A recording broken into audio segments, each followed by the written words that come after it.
Good day to you all, fellow Zimbabweans. Welcome back to Lone Voices. And I'm your host, Mwezi Wanele. See, Lone Voices is different because we handle real cases, real people, actual events, told by the perpetrators in this case, because we're dealing with prisoners who are currently serving life sentence at Chikurubi maximum prison. Ini ndinonzi Lucius Masimba Katsandi. Ndinobva ku UMP Uzumba Marambapfunga. Mu village iri kwaChatseka. Regai nditsanangure mavambo emumusha medu kuti ndo makaparika mhosva. Mavambo emumusha medu kusvika pakuzopara kwandakaita mhosva. History yemusha medu chitanga kuya iripo.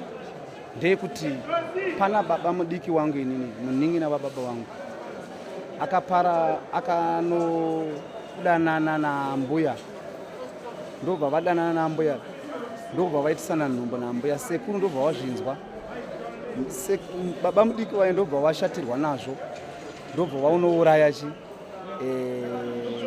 mukadzi wasekuru wakanga wadanana naye wewe vachitya kunyadziswa vachitya sekuru kuti vakazvozviziva ndokubva vauraya mbuya vaye mukadzi vasekuru vaye avauraya kudaro baba mudiki vaye ndobva vaenda vega kupolisi kunozvipereka kupolisi ndokubva vanosungwa ndobva vanopinda mujeri kuma70s pavakasungwa 1980 pakasununguka nyika ndopavakazobudiswa nebodres yenyika neaminister vabudiswa kudaro ndobva vanorarama vari muno mupi vari muno muHarare kusvikana vanozodzoka kumusha vakabva vangoitawo benzi remupi muno muHarare vachingogara muno muHarare kusvikana vafira muno muHarare. You know, we often talk about African tradition, currently termed African science, in the streets as a puzzle to actual science. And did you know that we have a Witchcraft Act in this country, one that acknowledges witchcraft? However, you're required to prove it scientifically in the court of law. So how do you prove the supernatural?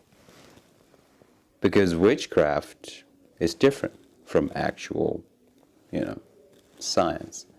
Magadezi, nditwa Sekuru Makombe, ndinowanika kumacheke, Virginia, Mudono Rashe, Mangwende, ndo kwa ndinowanika.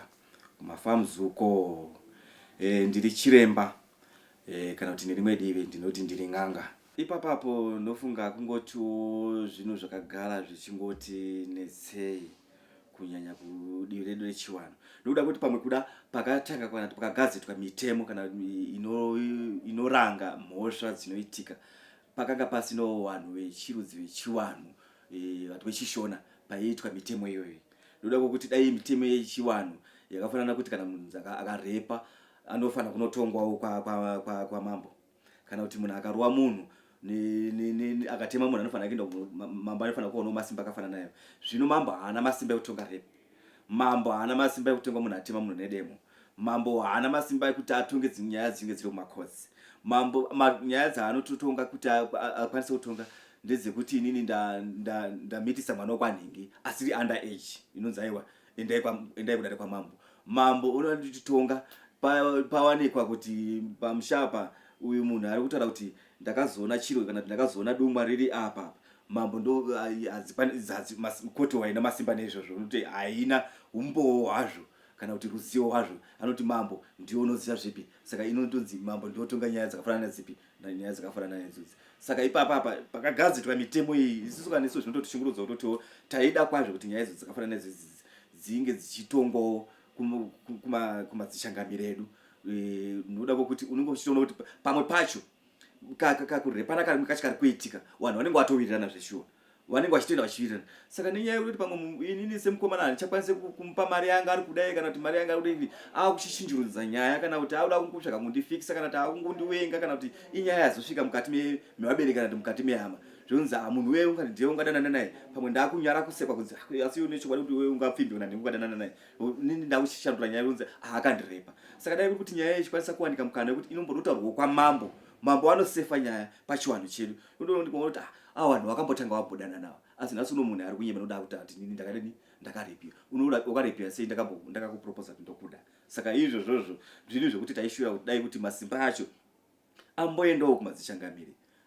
Zvadaro izvozvo gore ravakazofa muno muHarare 2010 ndogore ravakafa.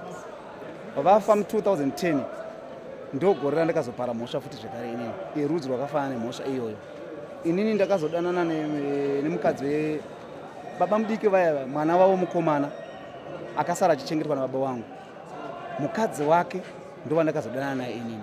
Ndapinda mumba make nokuti mai guru ava vakava ndaivatuma kumusikana wangu wandaidanana naye ndichipota ndichivatuma ikoko, asi vo vakazonditi ai vachisiyana naye ngatichidanana. Ndobva ndadanana navo ndapedza gore rese ndichidanana navo 2009 yese ndichase mukadzi wamukoma manje ndichidanana naye mukadzi wamukoma. Ndobva azoita nhombo tainamata. Inini ndiri muprofita wekumasowe eJohani Masowe vadzidzi vaJesu kwababa Wimbi. Saka ndokwandainamata ndiri muprofita uyezve ndiri mukuru vesangano. Zvadaro izvo vakazomutemo wedu wekuchechi wakadzikwa nemukuru wechechi yedu wakati munhu ega ega anoreurura kumasowe kana achinge aita upombwe anoreva upombwe nemunhu waakapomba naye kuti zvinyatsojeka. Saka mai guru vaye vakazoenda kunozonoreurura uri musi weFriday kupi kumasowe. Vanoreurura kuti ndakararana china baba mudiki, ndakapomba nababa mudiki ndine nhumbu yavo. Mushure mezvozvo mudzimai wangu inini, nokuti inini pandaituma mai guru ava ndaivatuma ndichida kuti urora mumwe mukadzi wechipiri. Saka ini ndakanga ndine mudzimai wangu ndobva arwadziwa nazvo, hapana chaaiziva. Ndobva watanga kurwisana namai guru vaya vari pamasowe tiri pachechi. Akazviziva mudzimai wangu kuti akanga aripo pachechi uyu mai guru vachireurura vachipupura mudzimai wangu aripo pamasowe paya. Ndobva azvozviziva, ndobva watanga kurwisana vari pamasowe. Warwisana ndobva wabatwa nevanhu ndobva zvapera. Ndinobatsira matambudziko akasiyana siyana kubudikidza nezvinoitwa neuroi. Chinhu chese chinoenderana neuroi kana dambudziko rinokonzerwa neuroi ndo zvandinobatsira. Yarwara, varoiwa, ngozi, zvikwambo, wada kudzorerwawo kuno yari kuroya, zvinhu zvese ndo zvinhu zvandinoita sei, ndo zvinhu zvandinoita izvozvo. Tobva tadzokera kumba, mukoma wangu ndobva azviziva kuti ndozvataurwa namai guru vareurwa kuti vanotori nenhumbu isiri yamukoma iri yangu inini. Inini namukoma wangu ndobva tatanga kurwisana.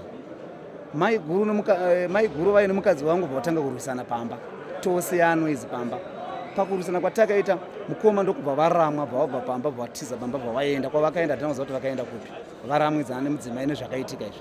Ndokubva kwasara inini nemudzimai wangu namai guru vayava namai vangu nababa vangu tiripo pamba.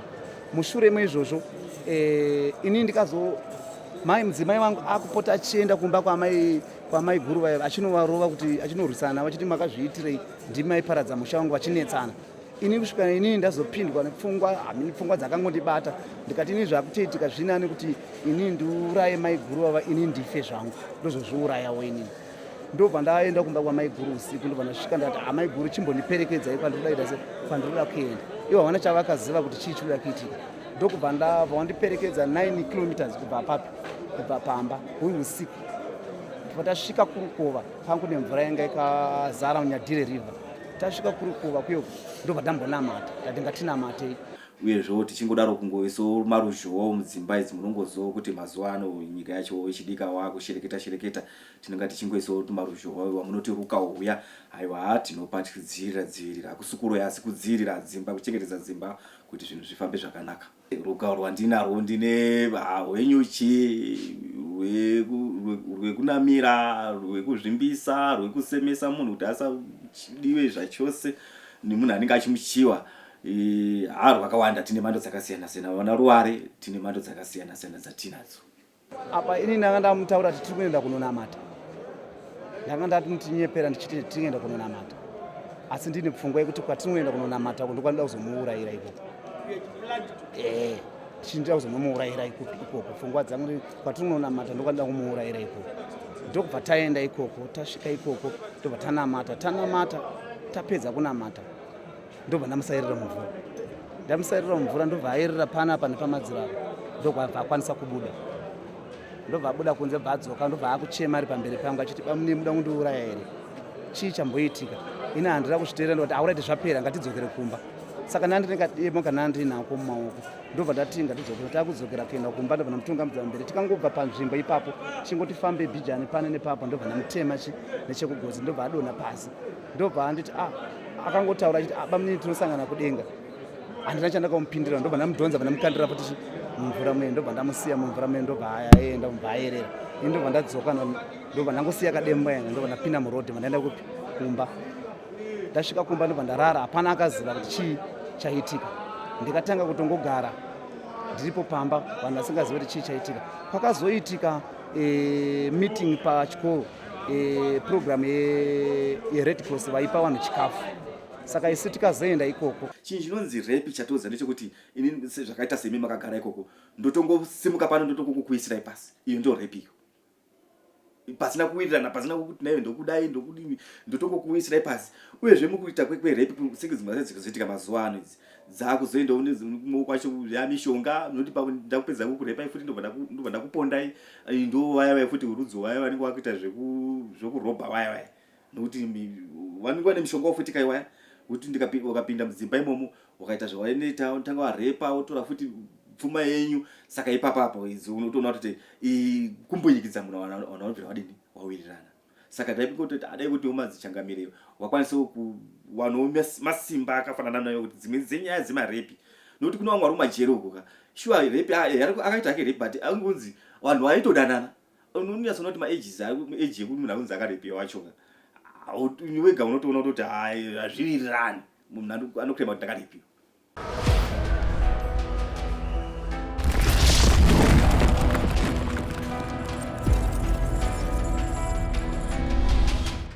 ndakatodzoka kubva uko kwandanga ndaurayira munhu ndichisvika kumba ndikatanga kutoshandira kuti vanhu ndatanga kutonamata ndiripe ipapo asi ndichiziva zvandaita ndichiti hazvizikana zvinongonzi hamene kuti akatsakatika wasei ndo zvakanga zviri mupfungwa dzangu.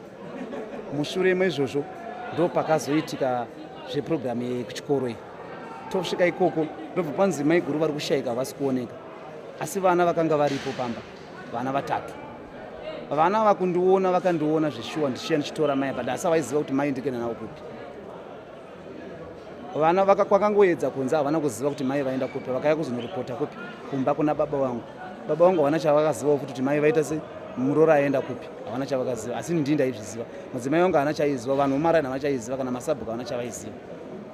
Mushure meizvozvo pakazoitika programu ndo pakazosvika kuchikoro ndobva vanzi right pari kushayikwa muroora wakakatsanda haasi kuwanikwa ndobva patorwa mapurisa maneighborhood emunharaunda vanzi sungai munhu munyatsomubvunzisa kuti akaisa kupi mai guru ndobva wandisunga ndokutanga kundibvunzisisa ini ndobva ndavarambira ndavanyepera kuti vakaenda kupi vakaenda kumozambique ndokwavakaenda vachadzoka ndobva vandiregedza mapurisa havana kuzomutora kuenda nene kupolisi vachiti havachadzoka ndo ndakanda vataurira manyepo ekuti vakabva vanyatsoona zvishuwa kuti vakwane kwavakaenda vachadzoka ndobva ndadzoka pamba ndobva ndakutanga zvakare kugara pamba tichitogara asi ndichiziva zvandiri ndobva ndazobva pamba vandaenda kumukuru kwawimbo kumandarway ndobva ndavataurira nyaya ipi yakaitika sekutsanangura kwandirekita sezvazviri ndavatsanangura vakati mwana wangu ndaona hangu zvavataura ndaona waenda kujeri kana ndaona wafa ndozvinhu zvavakanditaurira zviviri saka iwewe zvakwauri chiita kuti unozvipereka vega kumapurisa unotaura nyaya yako sezvavakaita zviriko zvakawanda uyezve mweya yemadzinza inenge iri pakasiyana siyana saka chatinenge chitisisu mweya yemadzinza irimo chimwe chinhu chatotanga kutaura nezvacho mweya tine mweya wemusha kana kuti wemunhu akapondwa handiti mazvionaka unoafekta dzinza rose saka izvozvozvo zvinosvika ipakukungwanidzai kuti musimuke munozvitsvaka kuti dambudziko raakutiwinga kana kuti kufa kwataakuita uku chii kana ngozi yesina kubuda ichitara mumusha kuti ndini nhingi ndakaurayiwa nanhingi munotopera kunze kuti kana mazofamba mozwa kuti mune mweya wengozi urimo mumusha menyu uri kukupedzai wanhingi wenyu akaponda kati baba mukuru wenyu kana baba munini wenyu wakaponda nhingi kana kuti kumozambique kana kuti wakaponda munhu wekumalawi wakaponda munhu wekusouth africa wakaponda munhu kwazvimba wakaponda munhu kwamutoko wakaponda munhu kwamutare mune mweya uri kutendera mupi urimo.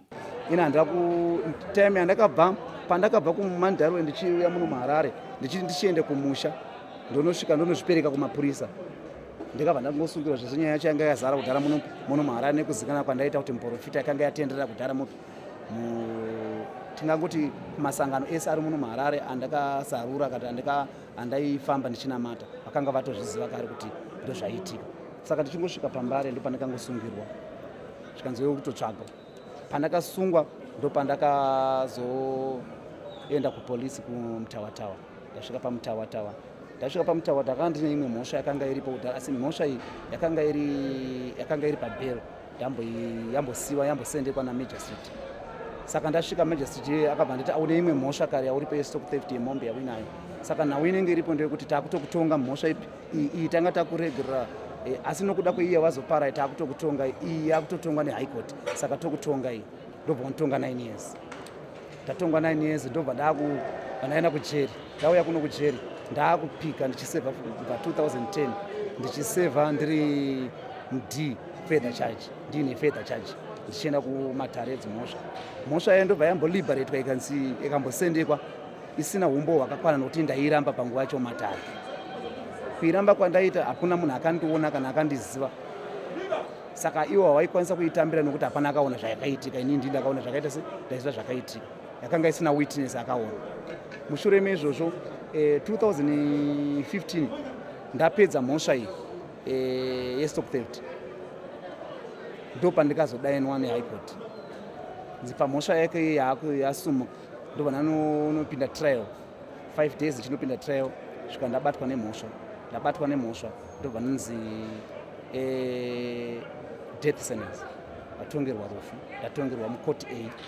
Ndasvika mukoti A ndobva yaaseswa, ndobva yanzi ndaonekwa ndakaverengwa zvinhu ndiri first offender, uye zvekare good behavior pakugara kwawaita makore ese uri murimandi, uye zvekare hausi mupari womhosva wekuti iwewe waigara uchipara mhosva, asi taakungokuti iwewe chienda wakutongerwa kugara mujeri upenyu hwese, life in prison. Ndobva ndaenda ndabva mukoti A ndaenda muB. Ndasvika muB ndobva ranzi dare rakanga raona kuti iwe utongerwe rufu, uyezve raongorora futi rikaona kuti utongerwe upenyu hwese kugara mujeri mutirongo hazviite. Raona kuti iwe rikurerutsire chienda mukoti C. Jaji ndobva vati nekuda kweizvozvo dare raongorora kwese kuti waifanira kutongerwa rufu, iye zvakazoongorora kuti unofanira kutongerwa kugara mutirongo upenyu hwese. Ndobva wazoonguta dare varazoongorora kuti utongwe 20 years in prison. Ndobva ndazotongwa 20 years in prison. Mushure meizvozvo ndatongwa 20 years. Ndobva ndatanga kusevha 2015. Ndaya pana pajeri ndobva officer in charge wapano ndobva wandinzwira futi tsitsi vakati pa20 years taakubvisisira 1/3 yesentensi yako. Ndobva ndasarurwa ndine 13 years 4 months. Pa13 years 4 months so ndasevha 6 years. Pa6 years so ndasarwa ne7 years. Saka apa ndaakutoita C class kuti ndichibve pano handisisimukipini. Ndakukwanisa kuti ndichiendawo kubasa nevamwe, uyezve ndakukwanisa kufamba nemaofficers ndichiitawo zvinenge ndiri staff weprison. Ndo maparikiro yakaita mhosva yangu. Asi pari zvino hama dzangu dzese kubva gore randakasungwa 2010 hapana akanditevera, uyezve mudzimai kana hama dzese kana vapostori vese hapana akavasa kunditevera. Asi manje chandinoda kutaura ndechekuti hama dzangu kukangana nokusaziva nhoroondo nokuti zvandakaita izvi zvakabva zvatoitika kumadzibaba edu kudhara kuna baba mudika. Vakatozviita kudanana nemukadzi waasekuru wavo, akaita pamuviri vakamuuraya, sezvandakazoita inini kudanana futi naamai guru mukadzi wemukoma, akaita pamuviri ndakamuuraya futi zvikera ari ane pamuviri. Saka hama dzangu hadzisi kukwanisa kuongorora kuone dzizive kuti zvinhu izvika izvi ndezvemumba medu zviri kungotenderera, ingozi iri kungotenderera mumba medu. So hazvisi zvokungoti ndezvokungoti zvikungoya mupfungwa memwana, asi kuti zvakatotangira kumadzibaba edu, nokuti mapariro akaita baba mudika iyo akangofanana nemapariro andakaita. Uye zvaiye kumaiguru vandakauraya vakava ndiwo muroora baba mudiki vakapara mhosva futi imwe chete ikafanana neyakaita yandakaita. Saka hama dzanga hadzisi kukwanisa kupaongorora nokupa chirechiza kuona kuti aitori mhepo kana kuti itori mweya wakaipa, kuti ingozi kutotendera mukati memusha wedu. Asi nokuzviona hangu inini ndaamuno mujeri werihabhu wotanga kundikansela vachindidzoreredza kusvika ndidzoke pachipostori sekunamata kwandaita pekutanga ndisati ndapara mhosva, ndichinamata mumweya nemuzvoka ndisati tapindwa nemweya uyu. Vachindikansela ndikatanga kunamata ndichishandisa bhaibheri, kuti mashure kwese tainamata tisingashandise bhaibheri.